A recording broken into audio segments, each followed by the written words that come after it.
This channel does not promote any violent, harmful, or illegal activities. All content provided by this channel is meant for an educational purpose only. মুখ্যমন্ত্রীর গতকালের হুঁশিয়ারি আর তারপর back to back action. জালে ৩ আয়োজক, এবার হুমায়ুনকে জিজ্ঞাসাবাদের notice. মুখ্যমন্ত্রীর কড়া হুঁশিয়ারির পর পুলিশের অ্যাকশন।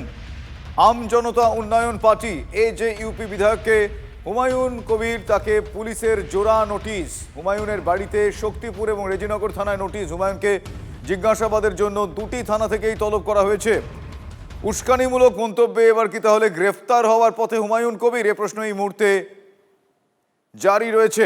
আমার সহকর্মী কৌশিক এই মুহূর্তে রয়েছেন আমার সঙ্গে। কৌশিকের সঙ্গে কথা বলবো। কৌশিক, আমি প্রথমেই জানতে চাইবো যে আয়োজক সংস্থার তিনজন আয়োজককে গ্রেফতার করা হয় গতকাল মুখ্যমন্ত্রীর হুঁশিয়ারির পর। এবার হুমায়ুন কবিরকে নোটিশে কোন কোন বিষয়গুলো এক্স্যাক্টলি উল্লেখ রয়েছে? দেখো, যে নোটিশ করা হয়েছে সেই নোটিশে মূলত উল্লেখ রয়েছে যে 352, 53 এবং বেশ কিছু ধারা রয়েছে যেগুলো সাম্প্রদায়িক হিংসা বা এলাকায় উস্কানিমূলক ধারা, সেই সমস্ত ধারা রয়েছে এবং তাকে জিজ্ঞাসাবাদের জন্য ডাকা হয়েছে। এবং প্রথম দিন 3 তারিখ শক্তিপুর থানা পুলিশের পক্ষ থেকে ডাকা হয়েছে শক্তিপুর থানায় জিজ্ঞাসাবাদের জন্য, এবং পরের দিন রেজিনগর থানায় ঠিক একই ধরনের মামলা রয়েছে, যে ধারাগুলি সে একই ধারা রয়েছে, এবং রেজিনগর থানা পুলিশের পক্ষ থেকে শতপ্রণোদিত মামলায়ও তাকে জিজ্ঞাসাবাদের জন্য পরের দিন অর্থাৎ 4 তারিখে তাকে ডাকা হয়েছে, এবং তার বাড়িতে কিন্তু নোটিশ দেওয়া হয়েছে ইতিমধ্যেই পুলিশের পক্ষ থেকে। এবং সেই সমস্ত যে হুমায়ুন কবিরকে যেভাবে যে ধারাগুলি দেওয়া হয়েছে, মূলত জিজ্ঞাসাবাদ করা হবে যে কি কারণে তিনি ওইখানে মন্তব্য করেছিলেন। কারণ তার আগে কিন্তু 3 জনকে ইতিমধ্যে মুখ্যমন্ত্রী নির্দেশের পরে 3 জনকে গ্রেপ্তার করা হয়েছে, এবং এই 3 জন গ্রেপ্তারের পরে কিন্তু হুমায়ুন কবিরকে নোটিশ দেওয়া যথেষ্ট তাৎপর্যপূর্ণ। এবং মনে করা হচ্ছে হুমায়ুন কবির কিন্তু গ্রেপ্তার হতে পারে এই ঘটনায় যে ধরনের তিনি মন্তব্য করেছিলেন, সেই কারণে তাকে জিজ্ঞাসাবাদের জন্য আগে নোটিশ দেওয়া হচ্ছে। ভারতীয় ন্যায় সংহিতার যে নতুন আইন, সেই নতুন আইন অনুযায়ী জিজ্ঞাসাবাদের জন্য পূর্বেই জানাতে হয়, সেই কারণেই তাকে নোটিশ দেওয়া হচ্ছে। তবে এই জিজ্ঞাসাবাদের যদি পুলিশ অসন্তুষ্টি মেলে সেক্ষেত্রে কিন্তু তাকে গ্রেপ্তার করা হবে এমনটাও মনে করা হচ্ছে। বেশ, গতকাল শুভেন্দু অধিকারী তিনি কিন্তু স্পষ্টতই হুঁশিয়ারি দিয়েছিলেন যে এই ধরনের মন্তব্য একেবারেই বরদাস্ত করা হবে না। তিনি এনাফ ইজ এনাফ বলেছেন। কিন্তু গত শুক্রবার রেজিনগরের সভা থেকে ঠিক কি উস্কানিমূলক মন্তব্য হুমায়ুন কবির করেছিলেন আপনারা এর আগেও শুনেছেন, আরো একবার মনে করাই, আসুন শুনি। এখানে ভোটে হেরেও বিজেপি মনে করছে আমি এমএলএ, এখানে এমন আস্ফালন করে বেড়াচ্ছে। তা আমি শুভেন্দু অধিকারীকে সেদিন বলেছি যে আপনি ভোটে জিতেছেন, আপনার দল জিতেছে, খুব ভালো কথা, কিন্তু মুর্শিদাবাদে আস্ফালনটা একটু কম করতে বলেন। আমি যেদিন ময়দানে মুসলমানদের নিয়ে নেমে যাব না, সেদিন এমন সাটা ভাঙা মাছ শুরু করব যে আপনাদের পতাকা বহন করার লোক থাকবে না।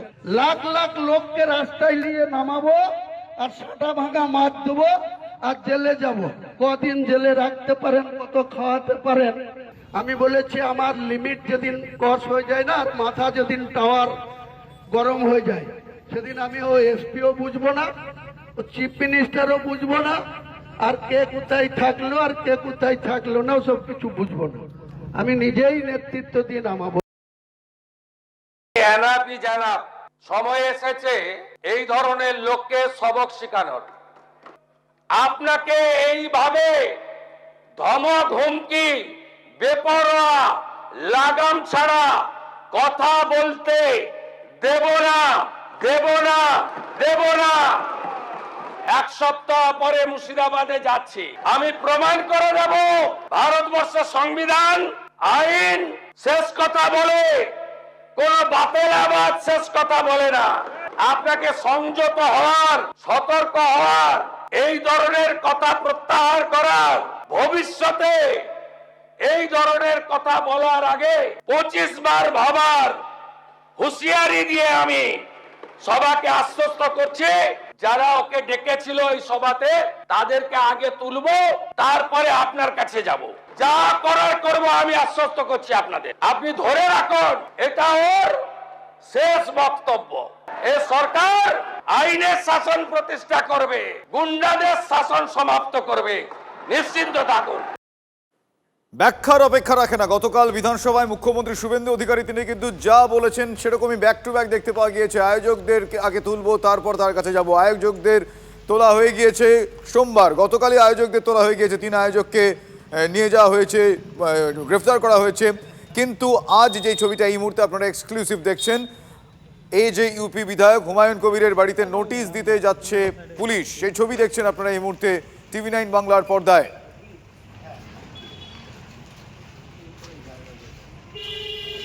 প্রদীপ্ত আমার সহকর্মী এই মুহূর্তে রয়েছেন। প্রদীপ্ত, যেরকমটা শুভেন্দু অধিকারী বলেছিলেন সেরকমটা কিন্তু back to back in action দেখতে পাওয়া যাচ্ছে, যে কোনো রকম এই ধরনের পরিস্থিতি বরদাস্ত করা হবে না, সেরকমই নোটিশ গিয়েছে। তাহলে কি এই বদলের বাংলায় এই যে গুন্ডা দমন, মানে গুন্ডাগিরি তো বিভিন্নভাবে হয়েছে, গত 15 বছর আমরা দেখেছি যে কীরকমভাবে চলেছে, সেখানে কুকথার ফুলঝুরি, সেই কুকথাও রেয়াত করা হবে না, ব্যাক টু ব্যাক অ্যাকশন হবে, র্যাপিড অ্যাকশন হবে। এটা কি তারই নমুনা বা সূত্রপাত বলে মনে হচ্ছে?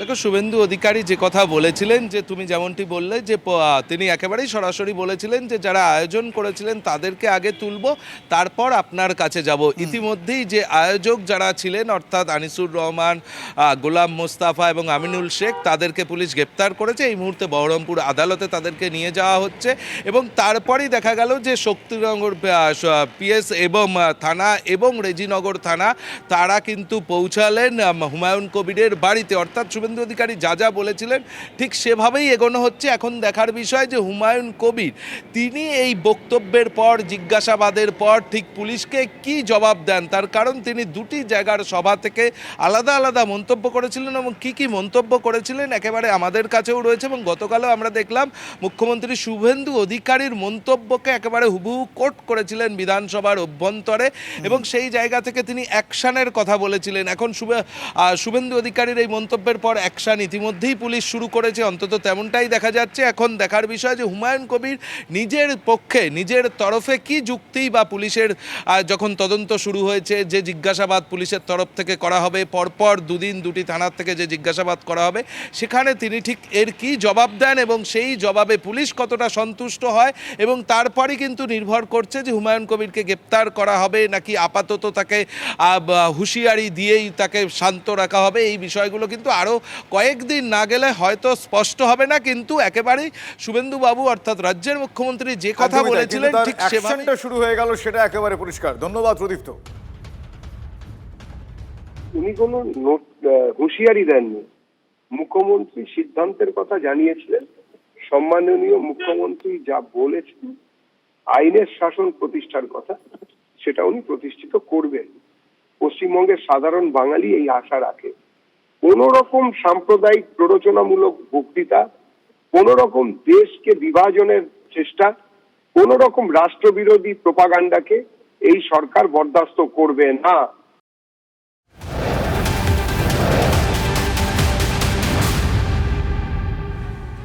বিধানসভায় মুখ্যমন্ত্রীর হুঁশিয়ারির পরই অ্যাকশন দেখতে পাওয়া গিয়েছে। গ্রেপ্তার রেজিনগরের হুমায়ুন কবিরের সভার 3 আয়োজক।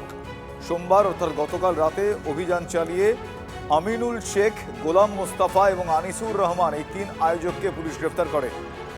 শুক্রবার রেজিনগরের সভামঞ্চ থেকে উস্কানিমূলক মন্তব্য করেন হুমায়ুন কবির। সেই সভার আয়োজক ছিলেন এই 3 জন, যাদেরকে পুলিশ গ্রেপ্তার করে।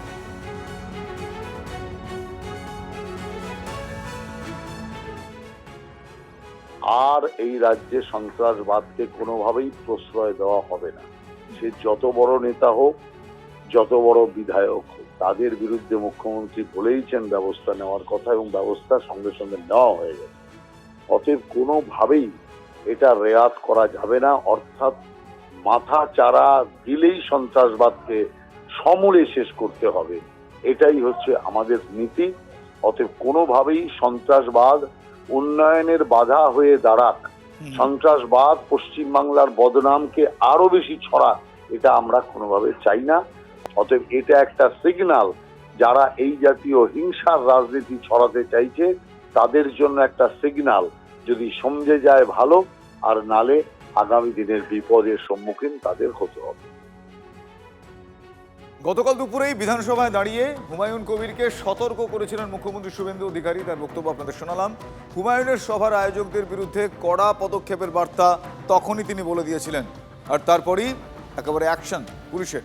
গতকাল শুভেন্দু অধিকারী কি বলেছিলেন এই সংক্রান্ত আসুন আরো একবার শুনি। সবাইকে আশ্বস্ত করছি যারা ওকে ডেকেছিল এই সভাতে তাদেরকে আগে তুলবো, তারপরে আপনার কাছে যাব। যা করার করব, আমি আশ্বস্ত করছি আপনাদের। আপনি ধরে রাখুন, এটা ওর শেষ বক্তব্য। এই সরকার আইনের শাসন প্রতিষ্ঠা করবে, গুন্ডাদের শাসন সমাপ্ত করবে।